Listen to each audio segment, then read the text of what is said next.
Okay hello. तो आज की वीडियो में फिर से मेन टॉपिक पे जाने से पहले एक छोटी सी बात के बारे में डिस्कशन कर लेते हैं, ठीक है। अब यहाँ पे होता क्या है कि हम लोगों को, तुम लोग को जैसे पता होगा कि जैसे अगर तुम मिट्टी में पानी डालते हो तो वो उसको क्या कर लेता है, एक तरीके से पानी को एब्जॉर्ब कर लेता है। ये एक बहुत बड़ी चीज़ नहीं है। सेम अगर स्पॉन्ज में पानी डालते हो वो भी पानी को क्या कर लेता है, एब्जॉर्ब कर लेता है। कोई बहुत बड़ी चीज़ नहीं है। बट अगर मैं इसमें एक थोड़ी सी डिफरेंट चीज़ तुम्हें दिखाता हूँ, तुम लोगों ने ये चारकोल फेस मास्क के बारे में जरूर सुना होगा।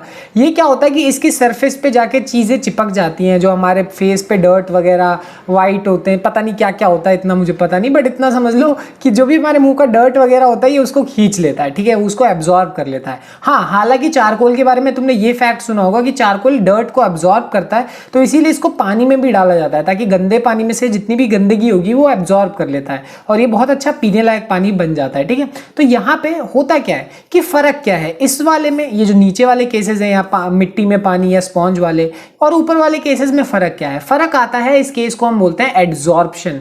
बेसिकली एब्जॉर्प्शन क्या होता है कि किसी भी चीज को पूरा पूरा एब्जॉर्ब कर लेना, बट एड्सॉर्प्शन एक ऐसी चीज है जो कि सिर्फ और सिर्फ सरफेस पे होती है। सरफेस मतलब ऊपर ऊपर पे ही होती है। ओवरऑल अगर इसका पिक्टोरियल डायग्राम देखोगे तो तुम्हें अभी समझ में आ जाएगा कि मान लो मेरे पास ये एक सरफेस है, तो सरफेस के ऊपर ऊपर जब पार्टिकल्स ऊपर ऊपर ही रह जाएंगे तो वो एक तरीके से हमारे लिए क्या है, एडजॉर्प्शन, AD वाला एडजॉर्प्शन होता है। और वही चीज है कि अगर यही पार्टिकल सरफेस के अंदर भी चले जाएंगे, जैसे कि स्पॉन्ज में हो रहा है या फिर मिट्टी में हो रहा है, तो उसको हम एब्जॉर्प्शन बोलेंगे, जो कि हम बचपन से पढ़ते आ रहे हैं, ठीक है। हालांकि इसके बारे में बहुत डिटेल में तुम्हें आगे बड़ी क्लासेस में पढ़ने को मिलेगा, पूरा का पूरा एक चैप्टर ही है इसके बारे में, बट अभी के लिए बस तुम इतना समझ लो कि इस चीज को एड्सॉर्प्शन बोला जाता है। तो आज का हमारा मेन टॉपिक है क्रोमैटोग्राफी, ठीक है। अब क्रोमैटोग्राफी एक अगला मेथड है, बट उससे पहले हम समझेंगे कि पेपर क्रोमैटोग्राफी क्या होता है।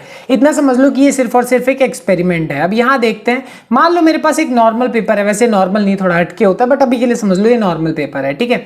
अब इस पे हम एक डाई डालेंगे। डाई तुमने सुना होगा, एक होती है इंक होती है, और इसी इंक में दो तीन डिफरेंट कलर मिक्स हो रखे हैं। मैं चाहता हूं कि इसमें जो कलर्स मिक्स हुए हैं उनको अलग कर दिया जाए। अब तुम खुद सोचो, अभी तक मैंने तुम्हें जितने मेथड समझाए, क्रिस्टलाइजेशन वगैरह, इवेपोरेशन हो गया, ये सारे मेथड में से कोई भी एक मेथड है जिसमें से तुम डाई में से अलग अलग कलर्स सेपरेट कर सको? मुश्किल है, बहुत ही ज्यादा मुश्किल है, ठीक है। तो अब हम क्या करेंगे कि इसी मेथड को यूज करके, बेसिकली पेपर क्रोमैटोग्राफी वाले मेथड को यूज करके, इस डाई के अंदर जो भी कलर है उसको अलग करने की कोशिश करेंगे। तो ध्यान दे, देखो यहाँ पे होगा क्या कि मेरे पास इसको मैंने क्या किया, इंक को पेपर के ऊपर डाला, एक पेंसिल की लाइन खींच ली ताकि मुझे पता रहे कि मैंने कहाँ डाला था, ठीक है। और मैंने ये इंक को उसके ऊपर क्या किया, ड्रॉप किया। अब ड्रॉप करने के बाद अगला मेथड हमारे पास क्या होगा कि हम उसको वाटर के अंदर डिप करें। अब वाटर के अंदर डिप करने से क्या होगा, वो जो है वो उस वाटर को क्या करने लगेगा, अपने ऊपर एड्सॉर्ब करने लगेगा। अब एड्सॉर्ब मैंने अभी तुम्हें बताया था,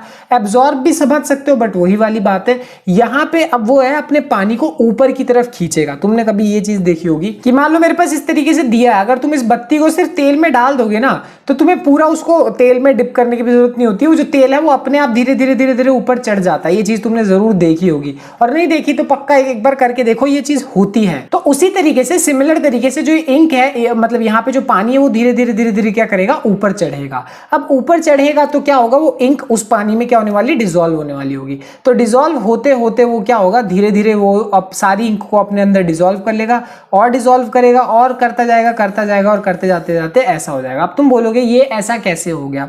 होता यह है कि जो ब्लू कलर है उसकी जो डिसॉल्व होने की जो स्पीड होती है वो रेड वाले से थोड़ी सी ज्यादा होती है, ठीक है। अब स्पीड थोड़ी ज्यादा होती है तो वो ज्यादा स्पीड में हो गया, वो ऊपर चला गया, मिक्स करते करते वो ऊपर ही चला गया, और रेड वाला नीचे ही रह गया। अब तुम साफ साफ देख सकते हो, जो इंक देखने में सिर्फ और सिर्फ थोड़ा पर्पल ब्लूइश लग रहा था, बहुत डार्क ब्लू लग रहा था, उसके अंदर रेड कलर भी है, उसके अंदर ब्लू कलर भी है। पहले नहीं पता था, बट अब पता लग रहा है, और हम इन दोनों को बड़ी ही आसानी से सेपरेट कर सकते हैं। तो सोचो, ये जो क्रोमैटोग्राफी है, हम इस मेथड को यूज करके दोनों को कितनी आसानी से सेपरेट कर सकते हैं। तो यहीं से हमारा मेन कंसेप्ट आता है क्या, क्रोमैटोग्राफी का। क्रोमैटोग्राफी का बेसिक प्रिंसिपल वही है कि यहाँ पे जो कलर्ड कंपोनेंट्स होते हैं या फिर किसी भी मिक्सचर के जो कंपोनेंट्स होते हैं, अगर मान लो उन्हें तुम किसी चीज में मिक्स करो तो उनका जो एब्जॉर्प्शन रेट होता है, एक तरीके से वो कितनी तेजी से एड्सॉर्ब होंगे किसी चीज में, कितनी जल्दी जल्दी एड्सॉर्ब होंगे, उसका जो रेट होता है वो डिफरेंट होता है। इस केस में तुमने देखा था जो ब्लू कलर था उसका एड्सॉर्प्शन रेट बहुत ज्यादा था रेड से, इसीलिए वो ऊपर चला गया और रेड वाला नीचे ही रह गया। इसी मदद से हम बहुत ही आसानी से ऐसे कलर वाले जो इंक वगैरह होती है इसको बहुत आसानी से सेपरेट कर सकते हैं। समझ में आ गई बात? तो ये बहुत इंपॉर्टेंट चीज है और chromatography is one of the most important और टफ, ये एक्चुअली इसको परफॉर्म करना आसान भी नहीं होता और ये one of the most important method भी है सेपरेट करने के लिए। किसको? सॉलिड और लिक्विड के मिक्सचर को सेपरेट करने के लिए one of the most important चीजें हैं ये। तो आखिरी में देख लेते हैं कि इसके एप्लीकेशंस क्या होंगे, कि क्रोमेटोग्राफी रियल लाइफ में हम कहां कहां यूज कर सकते हैं। सबसे पहली चीज तो वही सेपरेट करने के लिए, अगर मेरे पास डाई है उसमें अगर डिफरेंट डिफरेंट कलर है तो उनको सेपरेट करने के लिए ये मेथड यूज किया जा सकता है।